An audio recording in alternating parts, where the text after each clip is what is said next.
Hitting record. Going live in 3, 2.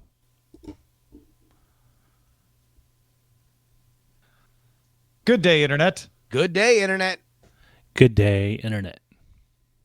I started early for some unknown reason, but I liked it. Yeah, it does feel off. The cadence feels off without our dear Sarah Lane, but Second day now without Sarah Lane. We will make it through this national nightmare indeed. somehow, but she will be back on Monday. So, so we were talking before we went live about the announcement that Universal Studios Orlando has made the announcement that there will be a new grand expansion to their park. It will be called Epic Universe. They have not announced what properties will exist within it, but to give context, the last time they did something like this was as I was just a young lad in high school, and they expanded to Islands of Adventure, which included a Dr. Seuss park, a Jurassic Park, one that was filled only with King syndicated comic strips. So like Dudley Do-Right and Kathy. Wow. Wait, so what would you do with Kathy? Just no. That was just it was just like they randomly had. Oh, I see. Like I'm just trying to imagine a Jaguar ride. What would it be like? Muffins? No. That actually had the most dangerous ride at the park, which was Dudley Do-Right's Ripsaw Falls. It was basically just a log flume ride. But initially, they had either gotten the speed too fast. I still don't think you need to buckle in, but you would just grab onto the handles, and they wound up having to stop it a few times because people were bashing their heads into each other. Oh my gosh! You'd think Dudley Do-Right would not allow that. You would think. No, but that was like low key. That was that had kind of the coolest rides because that was legitimately a terrifying experience. And then they had Popeyes. Or no, it was Bluto's Bilge Rat Barge, which was just one of those like everybody's on a big tube and they get soaked. Anyway, there's also the Thunder River is what I call that. Exactly. Yeah. But now there's the Jurassic Park ride, I think, in Universal Studios Hollywood is kind of the same thing, or it was before they just remodeled it to update it, so maybe they changed it. I don't know. Yeah, no, but this was not like a Splash Mountain, or they do have the Jurassic Park ride at Islands of Adventure. It's like just a big, like kind of a lazy river rapids kind of thing. But you just get soaked because every once in a while you just kind of meander under a waterfall. Yeah. It dumps water on you. It's not like a part of the thrill. But anyway, in this new land, is there any Universal properties, Universal owned things that you would like to see come to life using the magic of theme park technology? What are the Universal properties right now? So the big ones now are Harry Potter, which they have expanded to different locations. Well, that's a Warner Brothers property, but it is. Universal and Warner Brothers have a little deal. So yeah. And then well, everything that I just named in Universal Studios. I'd like to see some DC stuff through that Warner Brothers cooperation. That would be pretty dope. You know, they had an Atlantis thing in Islands of Adventure initially, but I mean, now that DC movies are good, like I would like to see. I'd like to see an Aquaman ride. Aquaman was good. Wonder Woman was good. I've seen Aquaman, and I've only seen bits of Justice League and Justice. Oh, that was terrible. I mean, like the Justice League was bad, but in general, the new standalones have been good. They're okay. Wonder Woman too. I will say, but I guess the question for me is that would that interfere with their Six Flags?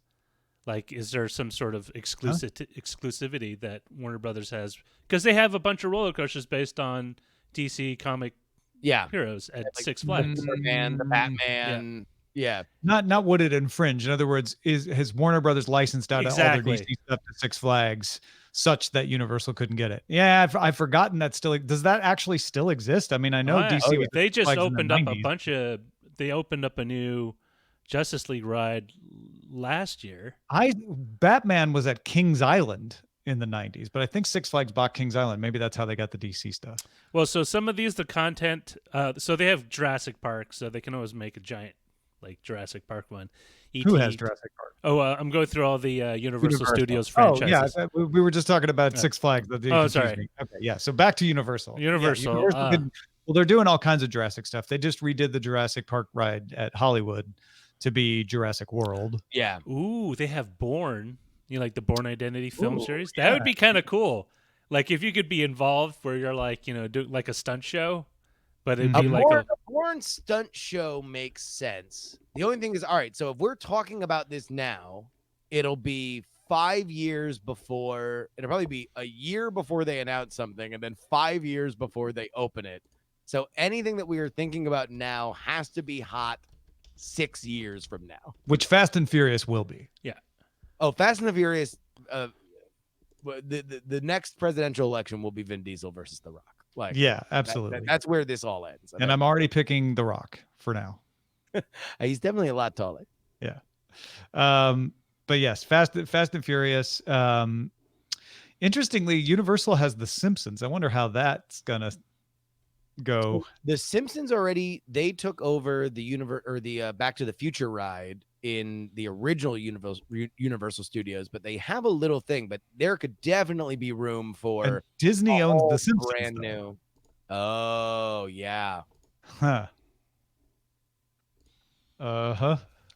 They still have ET. Is ET still ringing anyone's bell? You know, Universal had a great opportunity to make its monster universe into a theme park extension with the Mummy and all that stuff, but I think that just flopped. Oh no, those were so I don't think they're going to pour any more energy into that. Sadly. Wait, they have Knight Rider? Although, by the way, the and remember, this is also Comcast too. It's Comcast Universal, so you're also looking at NBC. So if you want a Seinfeld world, like this is the place to build it. What would it involve though? NBC owns Seinfeld. Remember, broadcast the network it was broadcast. Oh, yeah. Because Seinfeld's on what? It's on Hulu right now, right? Or is it on? Yeah, it might just be owned. Yeah, no, that might be owned by whoever produced it. Yeah. But I do know that they own, like, Universal has a bunch of Jimmy Fallon tie-ins. Like Jimmy Fallon's a part of like he does a couple shows a year, and he's like involved in some element of downtown Universal or whatever. I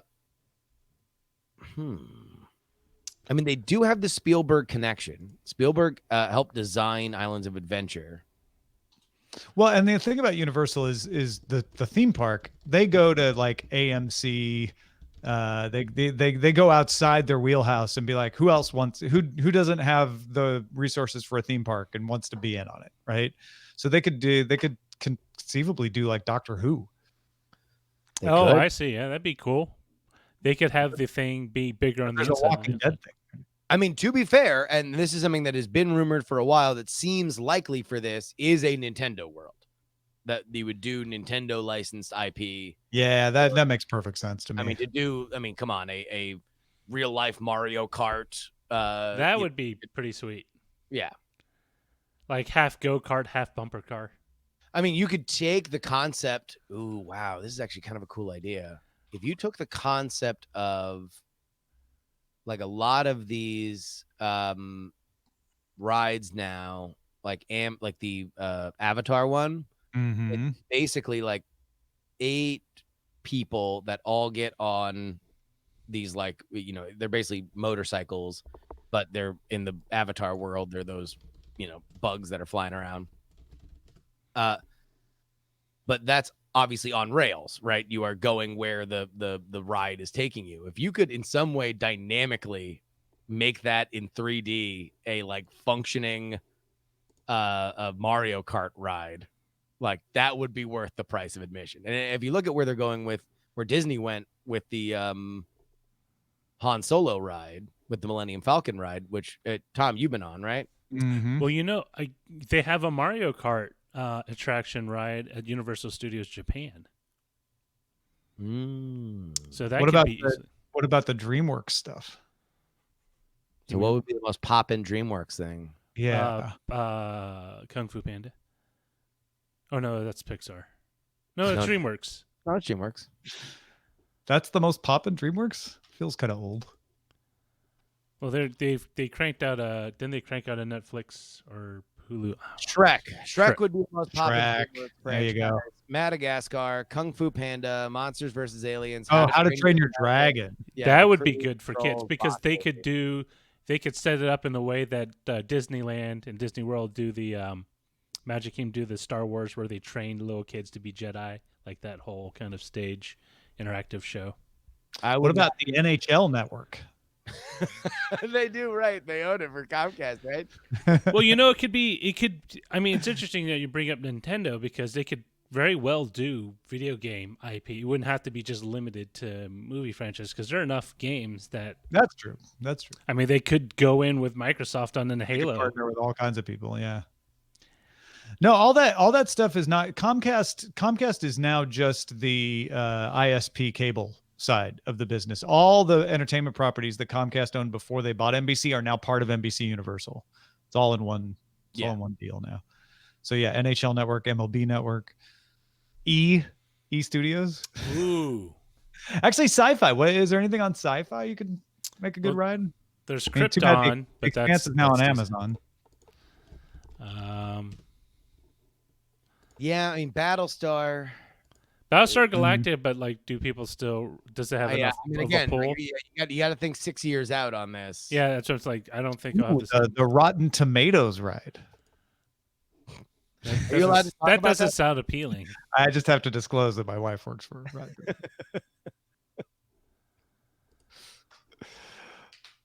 The Tom's Insurance What ride. if they did like any kind of like an Asylum Pictures, like just crappy what if they did crappy versions of other theme parks rides?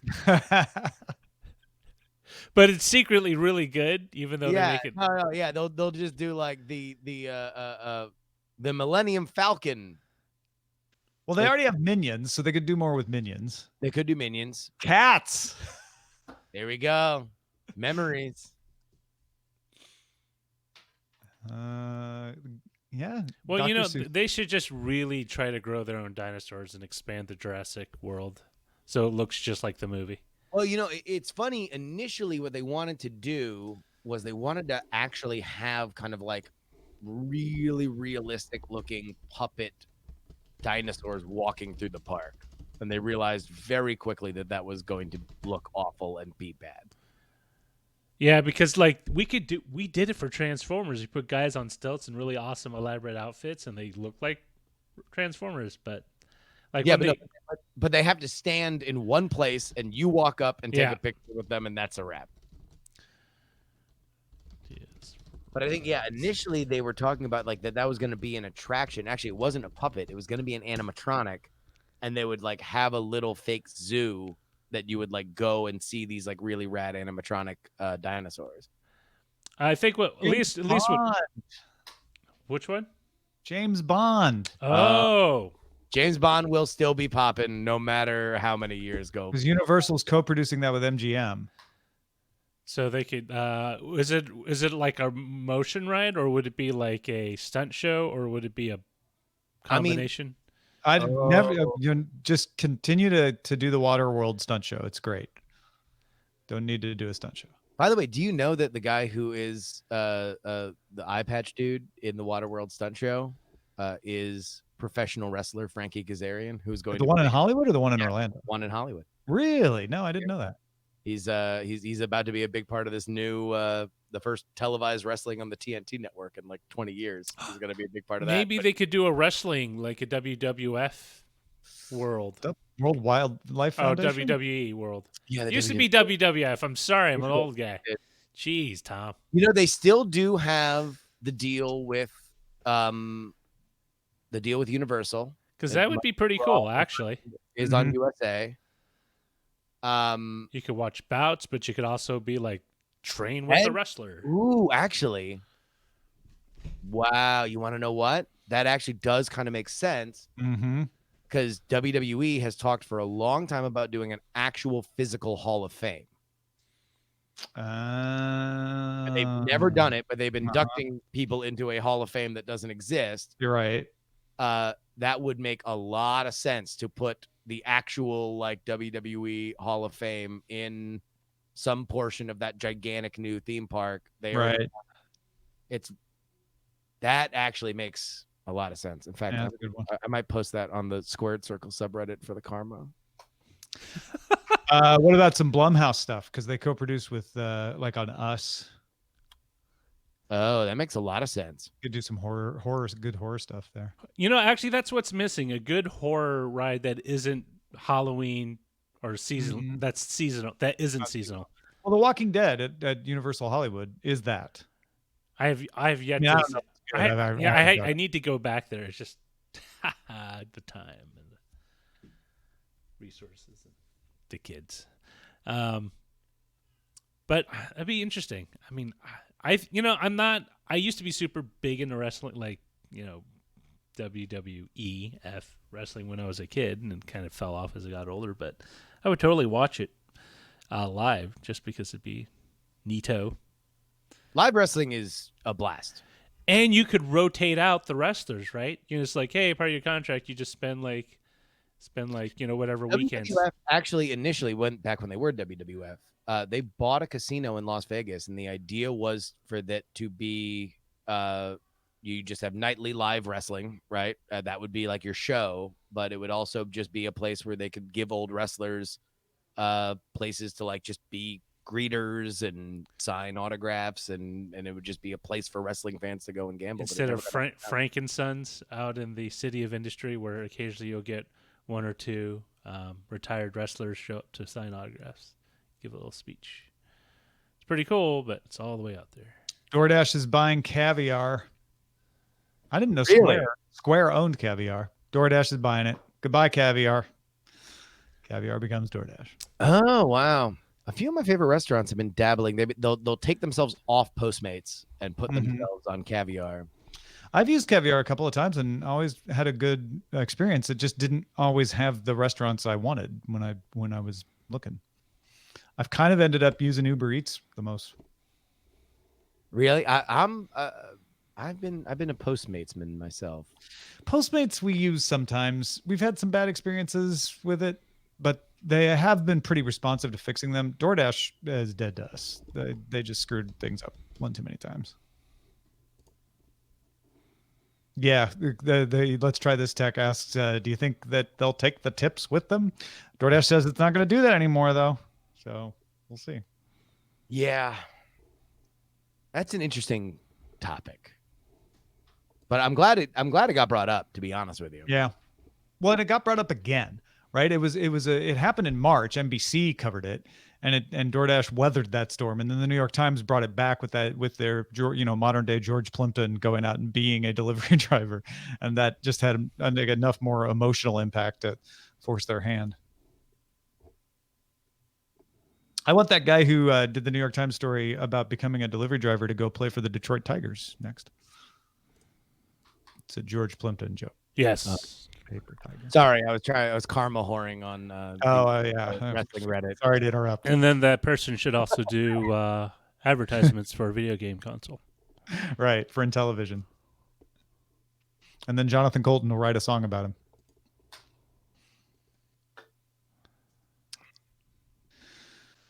All right. It's about time to do a Daily Tech News show, I think. You want to do it? I think I want to do it. You want to do it? I'm looking forward to it. Yeah. Now I got to do it. Yes, going to do it, actually. All right. Here we go. In 3, 2. Coming up on DTNS, weep for the headphone jack, my friends. Why voice assistants need to spy on you.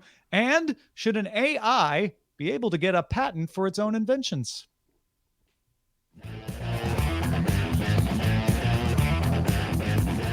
This is the Daily Tech News for Thursday, August 1st, 2019 in Los Angeles. I'm Tom Merritt. From the shores of Lake Merritt, I'm Justin Robert Young. And from the LA County area, I'm the show's producer, Roger Jang. Sarah Lane on the second of 3 days off working on some other projects right now. She'll be back on Monday. But we were just having a wonderful conversation of what we suspect might show up at a new theme park that Universal Studios is apparently developing out in Orlando. That's on Good Day Internet. And the only way to get that is to become a member at patreon.com/DTNS. Let's start with a few tech things you should know. Sources tell the Wall Street Journal that the U.S. Federal Trade Commission is investigating Facebook's acquisitions. The FTC wants to determine if Facebook bought rivals mainly in order to prevent them from becoming a threat to Facebook's business which could fall afoul of regulations. Tyler Blevins, aka Ninja, one of Twitch's most popular streamers, announced he's moving his stream exclusively to Microsoft Mixer.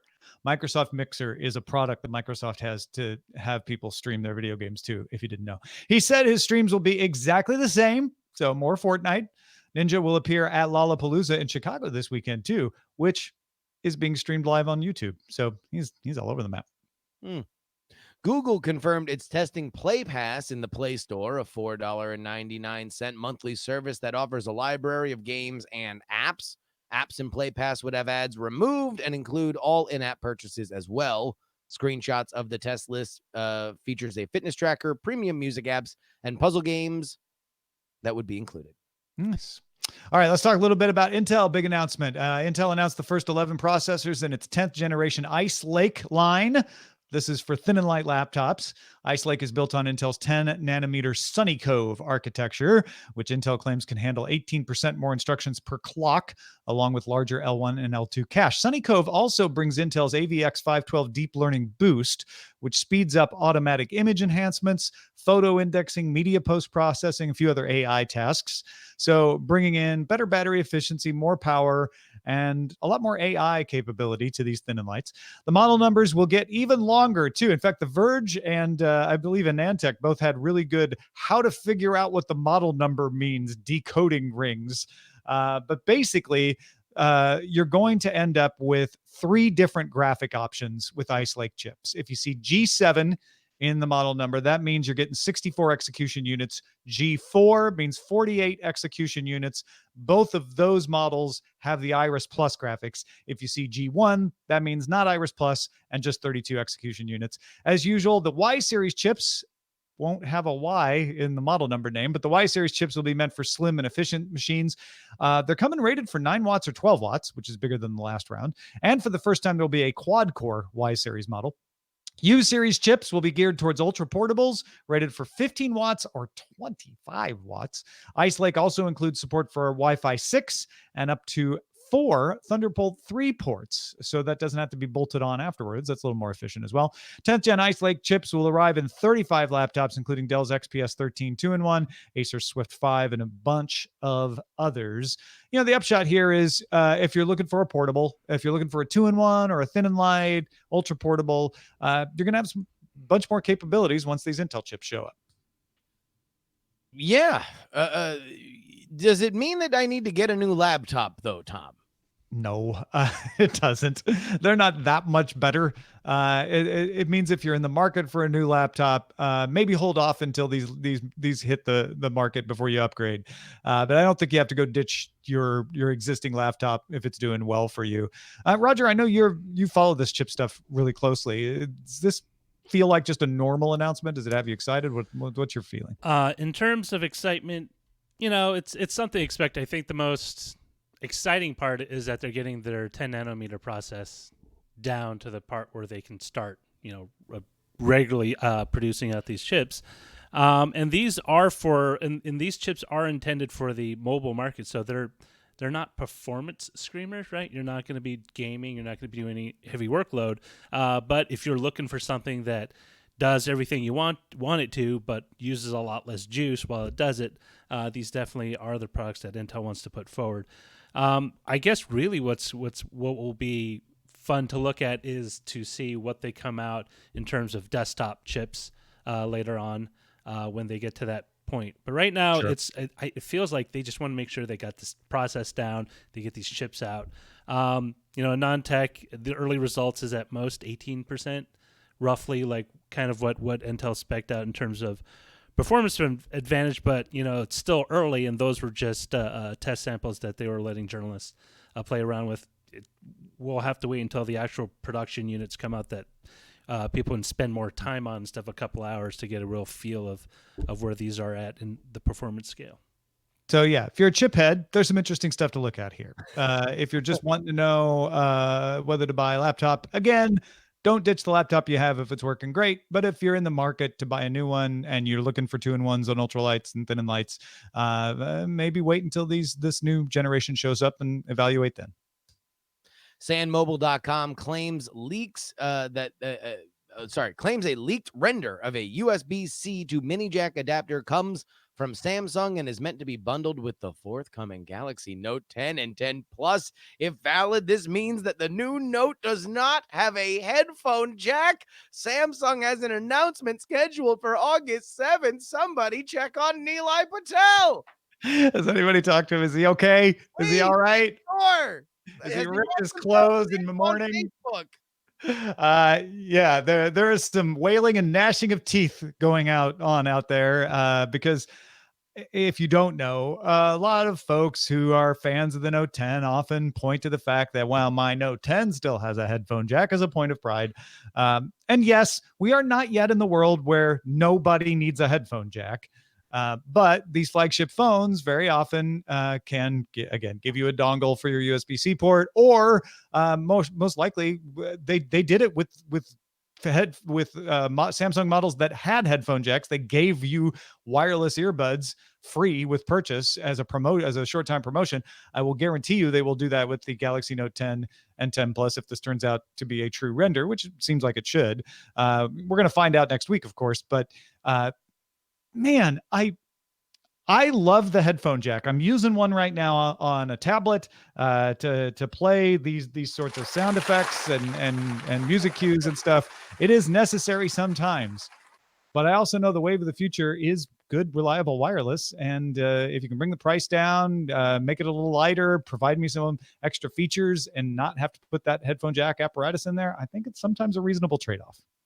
I don't want to step on to this holy war battlefield for which some folks really like to rage. I know that it is a very, very particular interest for some people, that there is a feeling of betrayal by some of these companies that they have abandoned a piece of technology that always works and never needs to be charged.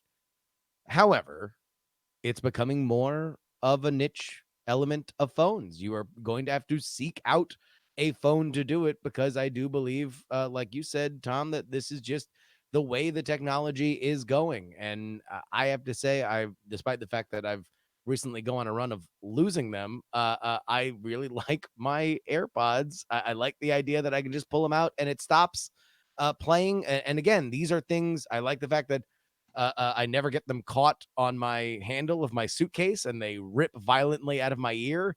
There are just things that I appreciate about wireless. You can do things with certain wireless that if you get the battery at a certain point, which I think it's close to now, then it is for me a preferable experience. And that just looks like where we're going with all of it.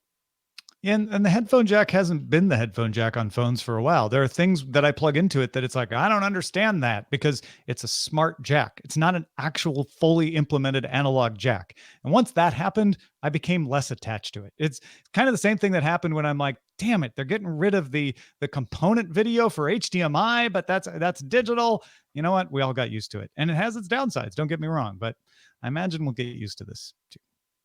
A report from Counterpoint Research shows that overall smartphone shipments declined 1% to 360 million units in Q2 2019. That's the 7th consecutive quarter of decline. So if it hasn't sunk in yet, the smartphone market has reached its peak.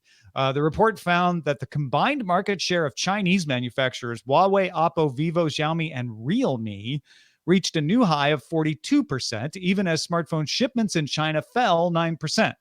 So the only manufacturers doing well in the smartphone market right now are the Chinese manufacturers. Samsung still remains the market share leader. Kind of feels like Nokia, mid 2000s. It even grew shipments 7.1% on the year, though, so that's good. Huawei remained at number 2, growing its shipments 4.6%. The impact of U.S. trade sanctions probably not going to be felt until Q3. So we'll see what happens in the next quarter if Huawei can hold on to that number 2 spot. Apple saw its third quarter of decline, with shipments falling 11% on the year, but did remain number 3. And following massive growth in India, you may have heard me mention the Chinese OEM Realme just now. Realme grew shipments more than 800% on the year, I think like 848%, to enter the top 10.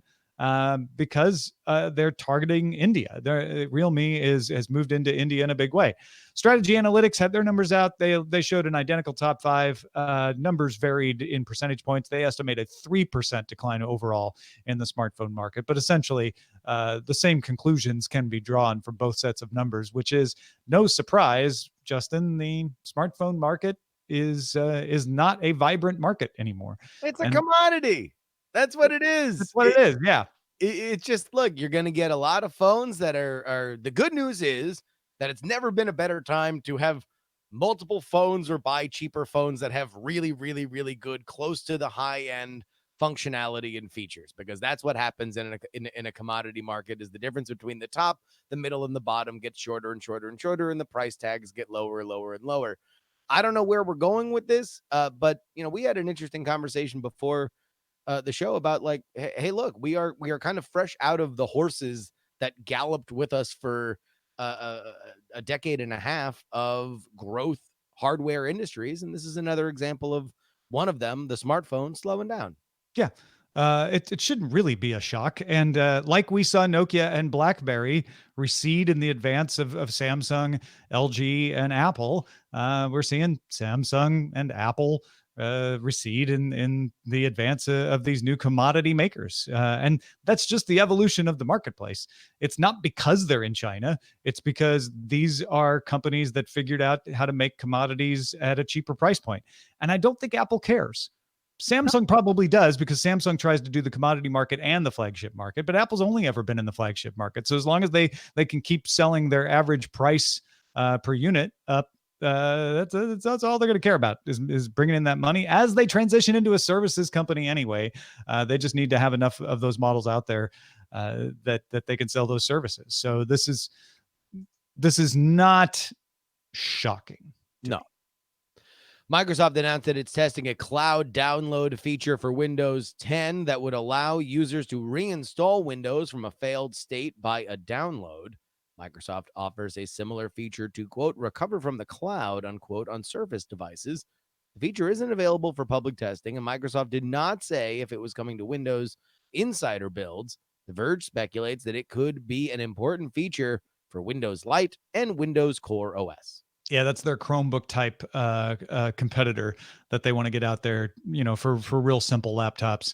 And that's meant for people who don't want to remember to put in a USB drive and things like that. You don't have a lot of room to keep restore image on a partition like you might usually.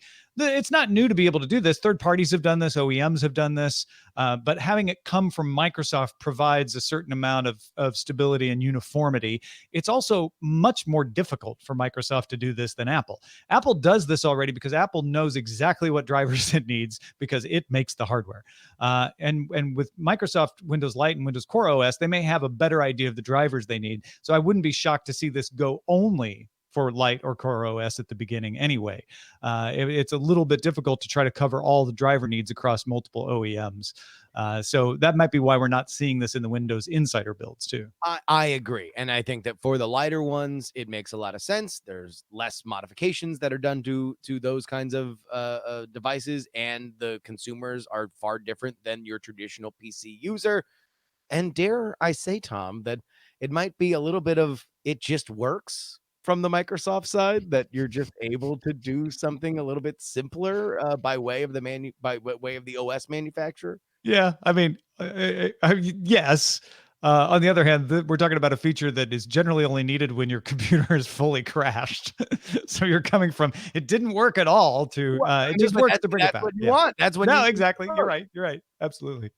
And Germany's Data Protection Commissioner announced it is investigating Google's practice of hiring contractors to review audio snippets from Google Assistant in order to improve speech recognition. This is something we've talked about in regard to the Amazon Echo. It is something that there have been reports on regarding Apple's Siri. Contractors have reported, in Google's case, hearing conversations accidentally recorded when the assistant was triggered by mistake. And that's happened with Amazon and Apple as well.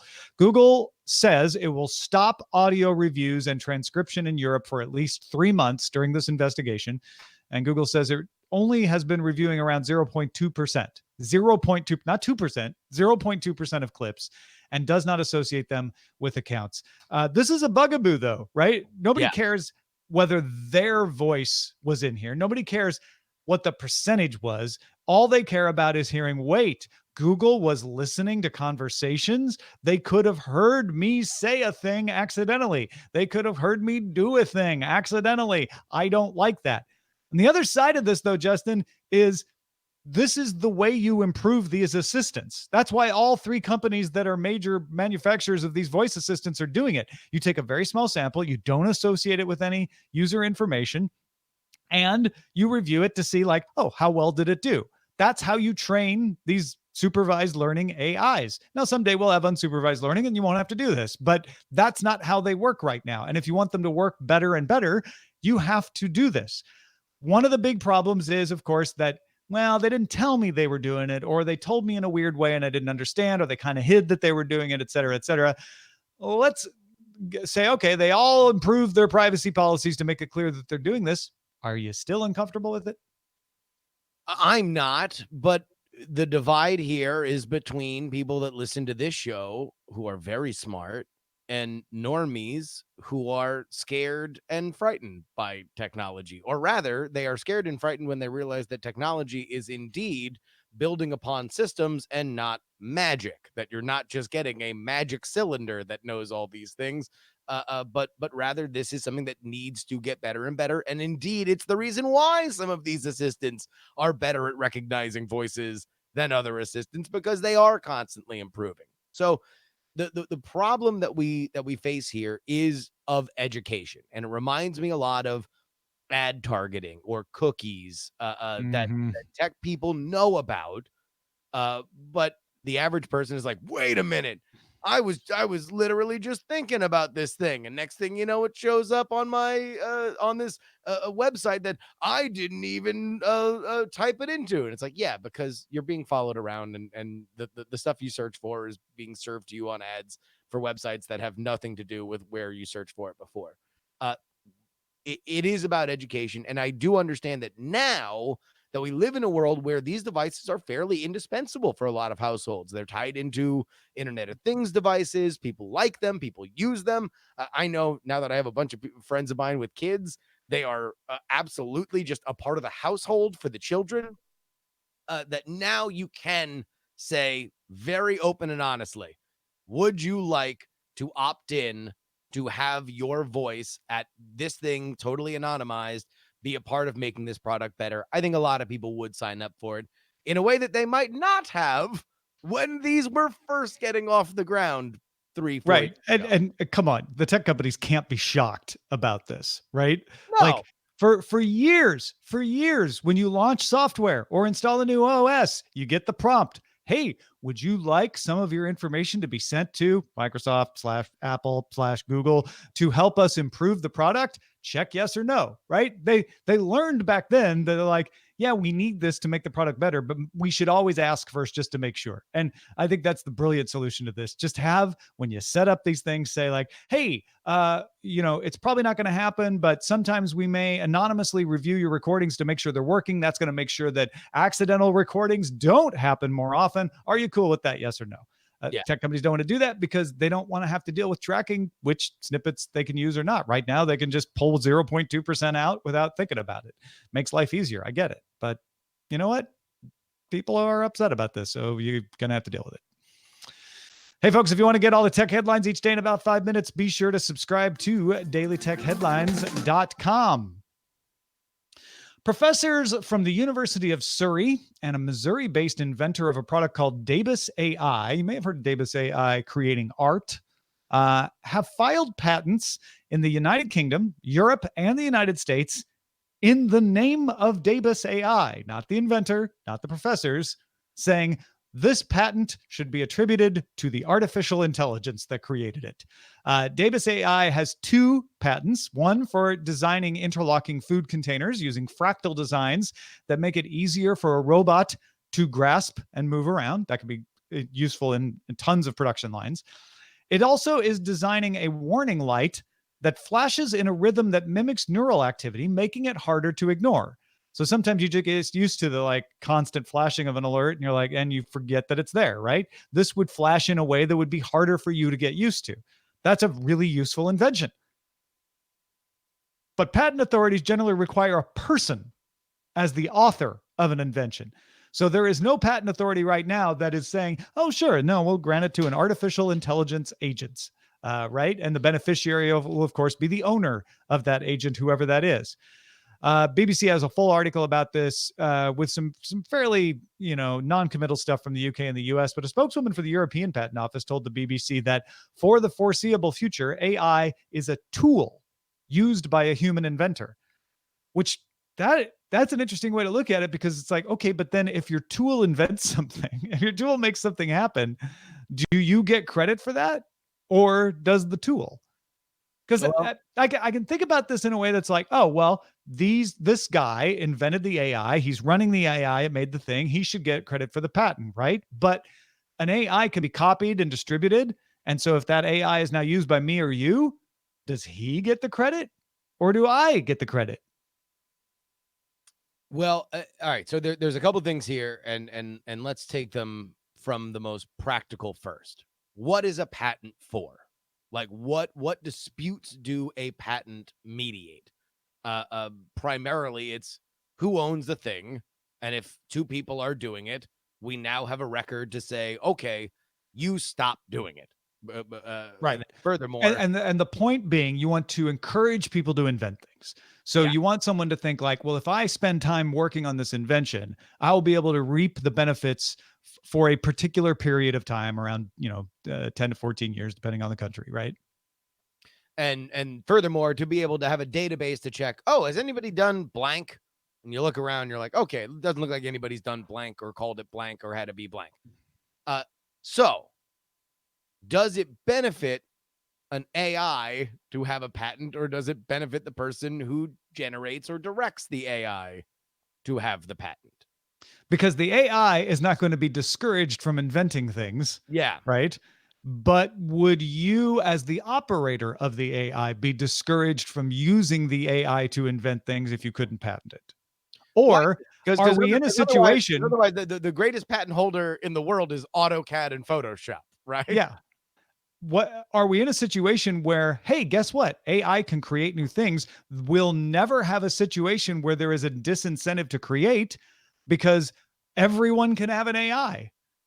So we don't need to encourage inventions because they're so easy to come about. And furthermore, the AI can know to stay away from certain things, because you could probably just check it against the list of available patents and say, okay, yeah, just do everything except what I can't do, because we're gonna block off these possible solutions. So if you're getting close to these solutions, understand you have to go further in a different direction. Yeah, I'm actually fascinated by this idea that you could have you could have AI because it's infinitely copyable, right? Distributed across the globe, making inventions. And if you and the reason for patents is to be like, yeah, but if we don't protect patents, then people won't create things. But you could point to this and say like, yeah, but that's not a problem anymore, because the AIs are just inventing things all day long, whether you want them to or not. You just run it. And so why wouldn't someone want to invent something and then just share it out? You don't need that many people running AIs for that to happen. Maybe you don't need the patent system anymore. Well, I mean, all right. Hold on. I know it's crazy. It's crazy talk. I get it.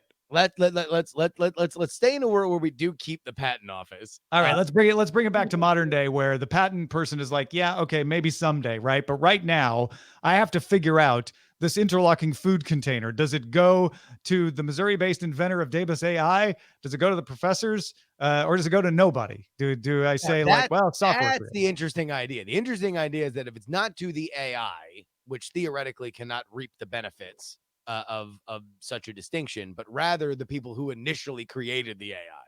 Now that would encourage creation of AIs with very specific skill sets, right? And ease of use, because then the patents would on some level be going to the people that created the initial AI. Well, but then nobody's going to want to use it to create inventions, because they're like, well, if I create an invention, those other guys that created this AI. So then you go back to saying, okay, what about the owner, the person who's running that instance of the AI? Well, I mean, would people? I mean, if it took you 5 minutes to do it instead of 5 years, and but then suddenly I'm restricted from using the thing that my AI just invented because it belongs to somebody else. The creators of that AI are like, hey, look, you do what you want. Just make well, sure if they do, but companies but companies aren't going to do it. They're not be like, yeah, Fred, go ahead. We might own it. No, they're going to be like, if we're not sure we own it. No. We own a specific. I think there's a tremendous business to say that you just own 10% of everything that gets created. Well, that's different than what you were just describing. If the deal is like, that's what I was trying to get. We'll make an agreement where you can have this AI, but we own 10% of every patent that you get out of it. Sure, then that could work. Yeah. Yeah. But that's that. But should that be the law? Should you be allowed to do that, or should it be like, no? If you're running the AI, then you are the person using the tool, and therefore you should get the credit for any patent that comes out of that. Look, for right now, as anybody who deals with algorithms or artificial intelligence will tell you, these are systems that, although they are remarkable, also take a lot of direction to point them where you want them to go. These are not magic. They are not free thinking, consciousnesses that, come up with brilliant things at the speed of computing. They still very much at this point are tools, but 10 years in the future, we might be in a different position because obviously it is going in a different direction, and they are being honed more and more by people that are creating these systems. And to bring it back to today, if you're like, oh, well, then for now, no problem. It's just the person using the AI that gets the patent. No, that's the issue. And we kind of danced around this issue, but the issue is if the AI creates it, you didn't. And patent law, the way it's written right now, won't give you the patent for that because you didn't make it. And so there's basically just no patent law to deal with the situation because it wasn't a possible situation. Tools couldn't make things in the future. If you made something with a tool, you had to design it. But if you're like, well, my tool designed it, now the patent office is like, oh, so you didn't design it. I can't give you the patent, but I can't give it to anybody. So the upshot is governments are going to have to come up with new laws to direct, or patent offices might have to come up with new regulations to say, in the case that an AI designed it, we are going to give the credit this way. But there is no way to deal with it right now in the way patent law is written. Either way, from beyond the grave, Thomas Edison in shambles. Yeah. And Nikola Tesla still mad at him. Still in love with a pigeon. Yes.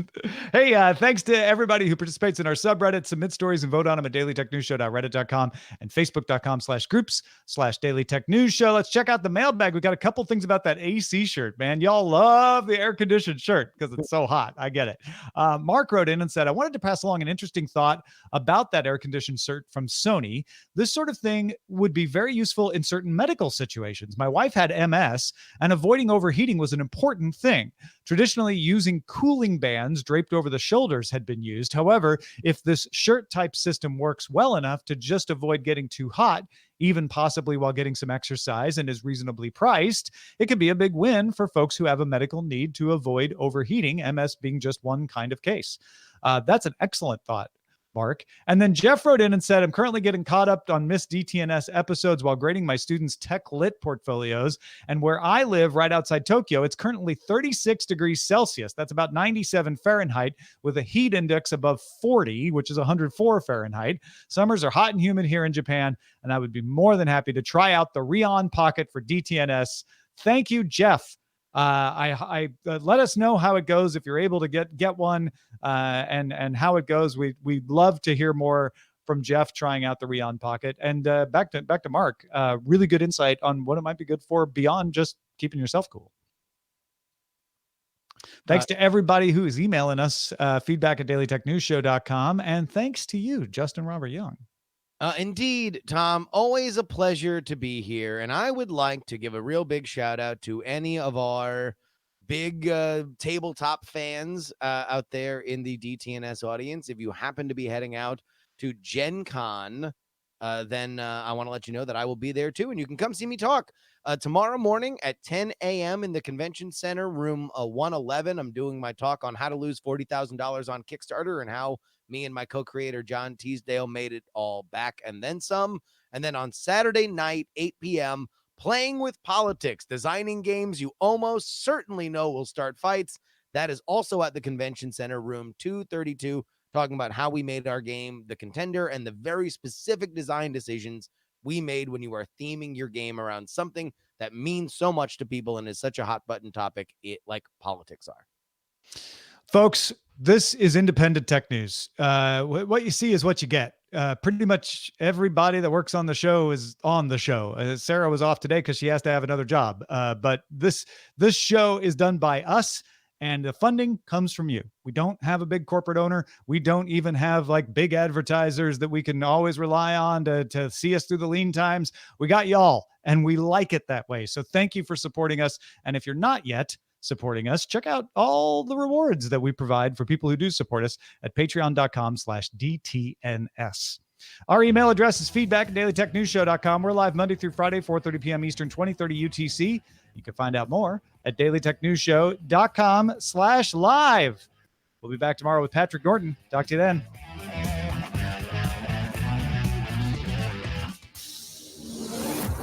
This show is part of the Frog Pants Network. Get more at frogpants.com. The Diamond Club hopes you have enjoyed this program. CPOT's 50 pointing out NASCAR drivers have those liquid cooled tubing shirts. Oh, yeah. I wonder if they could use those in medical situations. I mean, if they're good enough for race car driving. I think probably expensive though. I think you need the rest of the apparatus to go with it, which is in the car. So if you have a medical need to stay cool, you just become a race car driver. Yeah, this extra gurney's for my life support system. No, Problem my solved. life support system. You can submit titles with the Bang S command for DTNS or the Bang G command for Good Day Internet in our Twitch chat or in our Discord during the show. And they show up at dtns.showbot.tv and gdi.showbot.tv. Looking at the DTNS titles, we have Scaring the Normies. Note the lack of a headphone jack. Get it? Note. Because Hit the Road Jack. A Patent Pretending. It's pretty good. Intel. Even we don't understand the model numbers. Well, Intel probably says they do, but yeah, that's funny. A Dongle for Your Thoughts. Ooh, BioCows. AI inventions are patently ridiculous. Somebody check on Neeli. AI wants to that make dude loves headphone jacks. He does. I don't know. It's legit. About that joke, but like for real, go check his Twitter. Like he's legit loving the headphone. 50% of it is him going hard on headphone jacks at the weirdest time of day. You want someone to look at you the way he looks at headphone. The way that Neeli Patel looked at a headphone jack. It's because a headphone jack raised him.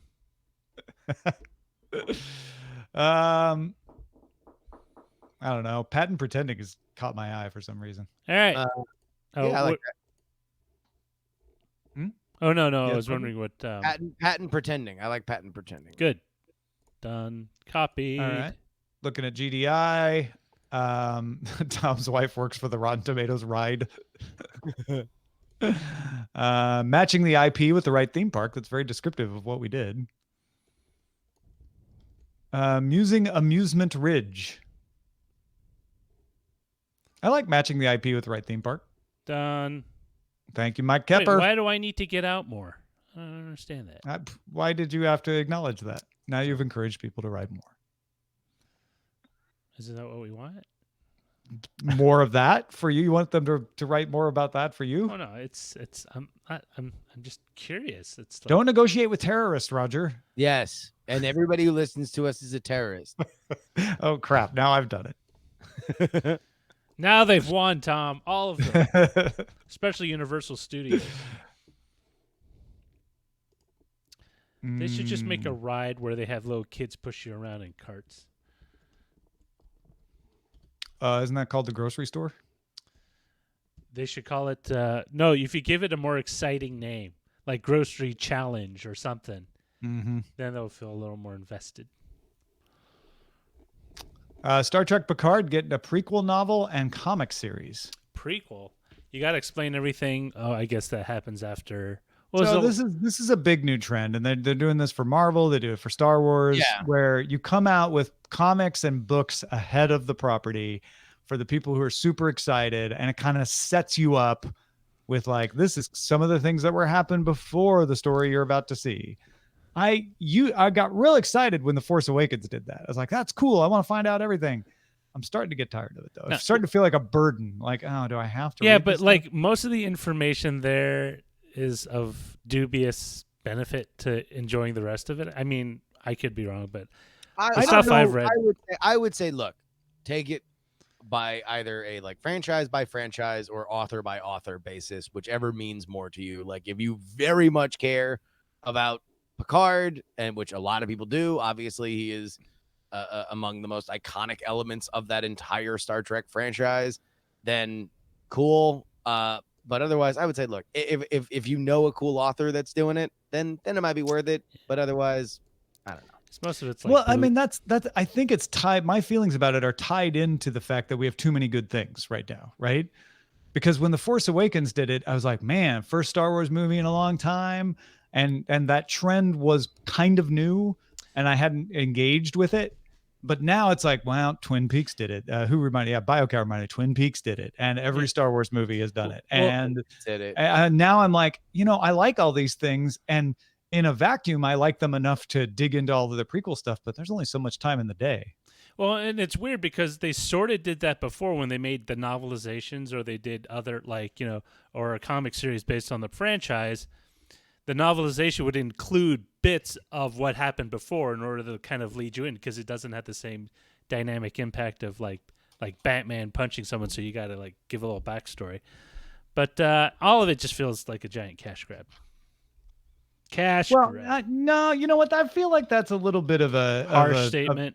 No, it's just it's something that's easy to say. Like anytime somebody puts out something, you can accuse them of cash grab. Well, I'm saying that like I don't think it's a cash grab. I think it's legitimately like people get very excited about this stuff. There's just too much. No, I know people get excited about it. That's why they do it, because they know there's an audience that's willing to pay money for but that's also just called being in business. It's not a cash grab of like, I don't want to give them money, but I have to. Cash grab we're doing right now because people want daily tech news. Yeah, exactly. It's like, just a cynical audience. You know that there's a bunch of people waiting. How dare Tom make a show every day? It's just a cash grab. Lining your pockets by producing a product for a waiting audience. I feel like we need to rein in the definition of cash grab to be like, I don't want to give them money, but they've put me in a position where I have to. Now, look, here's where I would say. So, it's cash. according to Wiktionary, I don't think that we'll get to the official. No, I'll totally argue with you guys on this all the way. No. I'm actually going to agree with you. I think that there are cash grabs, and specifically in these kind of niche fan markets. But I believe it is on delivery of the product and the quality of the product. That's what a cash grab is. According to Wiktionary, a product designed primarily or solely with the intent of generating profits that has a less than. Listen, if you're gonna pump out a prequel, great, but don't do it just solely because you need something to fill that market niche. Put some quality into it, and that's why I call it a crash, because 9 times out of 10 they're not that good. Yes, and again, I'm agreeing with you here, but I don't necessarily think that it has to be tied to the idea of like, okay, guess what? We got a great pitch for a Picard series. Amazon decided to pick it up. We just got back from London and we convinced Homeboy to do it. So now we're gonna move forward. Now we're at whatever Picard HQ, and we're like, okay, well, what do we want to go along with it? Now that we know that this thing is running, we definitely want a comic and we definitely want a book. I don't think that decision there is the cash grab moment. I think that you can go out and you can write a good prequel book, even on a short track. You can write and draw a good comic, even on a short track.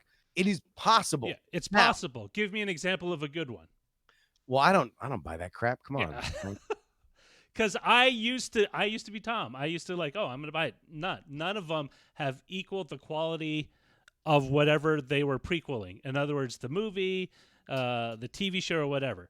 Now, for example, for Joss Whedon, he did, after Buffy left the airwaves, He wanted to continue the series on comic book form, and that worked well because he was invested in the same content and wanted to continue it, even if it was on a different platform with different, backers and all that. He had that same story he wanted to tell, and so it showed in the quality of the writing. Typically, with those prequels, it's that we can. You're self-defining. You're saying, I've defined a cash grab as something that isn't good enough to justify its existence. And now I'm saying all prequels cash grab is a qualitative judgment, and therefore all with. prequels are cash grabs. It's like saying something's bad or good, right? No, I mean, you could just say saying, you could be super neutral, like eggshell white paint, and just say, oh, it's all good. No, but there is a qualitative point to it, but that's what eggshell white paint is a cash grab. Yeah. Like, forcing people to pay money for this paint that they have to put into their rental properties. You know what the phrase I really just wanted to yell with like tremendous confidence was, just buy mauve like my grandfather did. But I don't even think that mauve is close to eggshell white. No, it's more of a pinkish, isn't it? Eggshell white and beige. I'm just saying, I think I actually haven't disagreed with almost anything you've said at all, Roger. I just think we throw cash grab at things too liberally. How many times have I personally used that term? Just now, you're exactly like, all these. You said all these things are a cash grab. That's a pretty wide brush. I think it's a pretty good net too that I've cast. All right.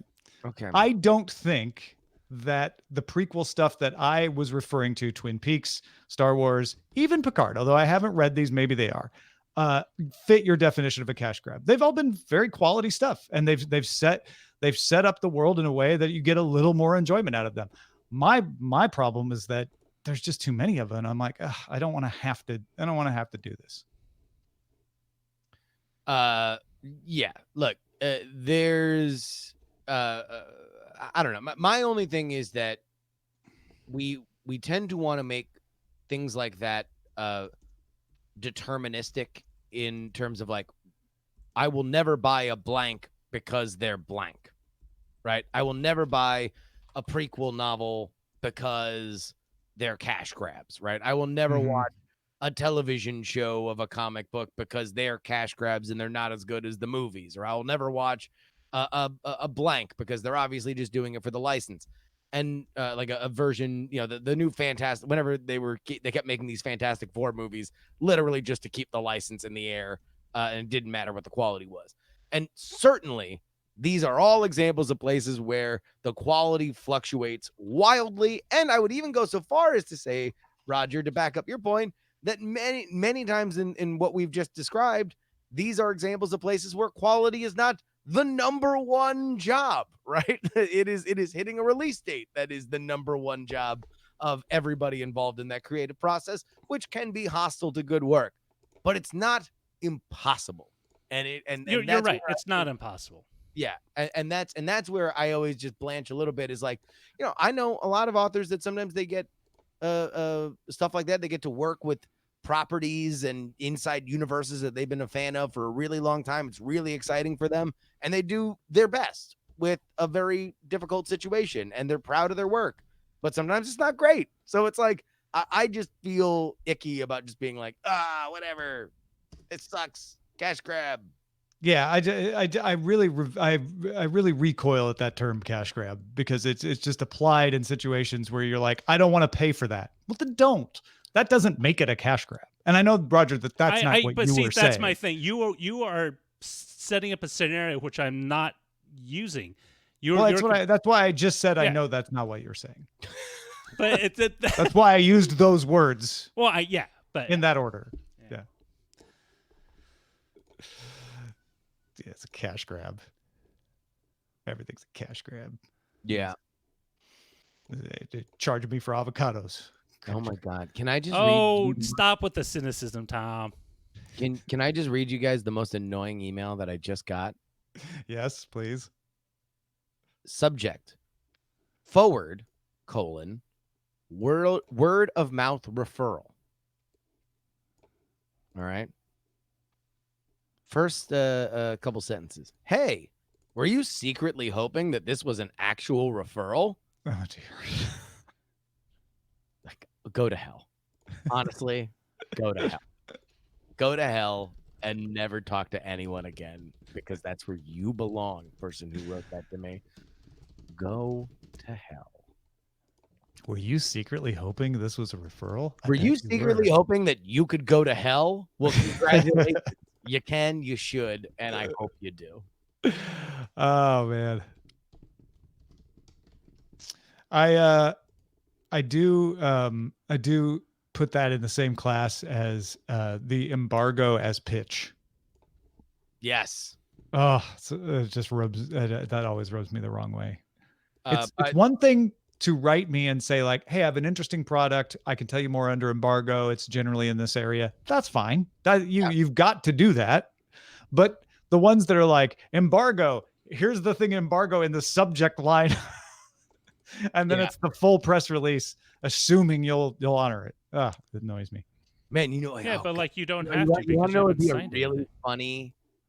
really funny Twitter account is you just get yourself on all those lists, right? Or somebody who writes for one of these things, but have your email be an email that only these pitches go to, right? Mm-hmm. Automatically set it to take a picture every half hour and just post it without reviewing. Just auto post it to Twitter. So that yes, and what you can do is be like, I set this up for press releases, and I assume that press releases are being sent to this address so that they can be distributed. So I just automated the process, right? Yeah. Because I guarantee you, even if you out and out told people that I have a Twitter account that automatically publishes all subject lines, that people would still be sending you stupid. Stuff. I mean, let's be honest, kind of a tooly move, but it's hilarious. I mean, yes, it's a very passive aggressive move, but in a world where I think the reporter side of that transaction has been kind of eroded over the last several years, like that to the point where now you can just yell a secret and then be like upset if you don't keep the secret that somebody just yelled at you. I think that this, you might deserve a little brushback. Like, you don't need to bean them. You just need to brush them back a little bit, to use a baseball metaphor. You know what the problem with setting something that up like that is, though? That some personal email that you have goes out automatically. Well, yeah, actually. But it's also a cash grab. Oh, stop it. Now you're just trying to rile them up. I stopped paying attention. We had a good conversation. Now you're just trying to rile old Roger up. Well, that's Tom secretly likes poking the bear. He just won't admit to secretly? It. I don't think it's a secret. Since September 8th, 1999, Roger and I have been engaging in this type of conversation. Yes. So. For over a decade. Yeah, actually, this I hadn't thought about this. Coming up will be my 20th anniversary of starting work at Tech TV or ZD TV. Well, it can't be an anniversary because you're not there anymore. Oh, well, no, I guess it still is an anniversary. Yeah, what's anniversary? Yeah, no, is that still the right word? The occasion. Right. Like, would you still have, like, you say you got an awesome job that you left later, like after 5 years, would you still have a work anniversary? Yes. No. You would have an anniversary of the hiring. You would not have an anniversary of your tenure. Right. But anniversary is still the right word? Yes. Okay. Because, well, I mean, I don't know. If I got married, if as will inevitably happen, Ashley divorces me, like, and then would I then still be counting anniversaries? Like, after, like, oh, I'll remember that I got married X years ago, even though we were divorced. Right. I guess it's still the anniversary of, like you said, it's the anniversary of the hire, not 20 years of working there, obviously, because the place doesn't even exist. I guess maybe you would avoid anniversary and say, on this day, blank years ago, thing happened. Yeah, you can't just say it's my X anniversary. You have to say it's the anniversary of this thing happening, or 20 years ago. I guess you could say it was the anniversary of me accepting the job at ZDTV or starting work. Or starting the my job. first day at ZDTV. Right. Changed my life. This is a segment I like to call pedantic nonsense. one of our most recurring segments on Good Day Internet. People love it. It's a real cash grab. Whoa! Hey, it wasn't me this time. I had to tag it again. I mean, like Tom set it up. Now we're just here. We're just living here. Well, listen, we're going to stop grabbing all your cash now. Thanks, everyone.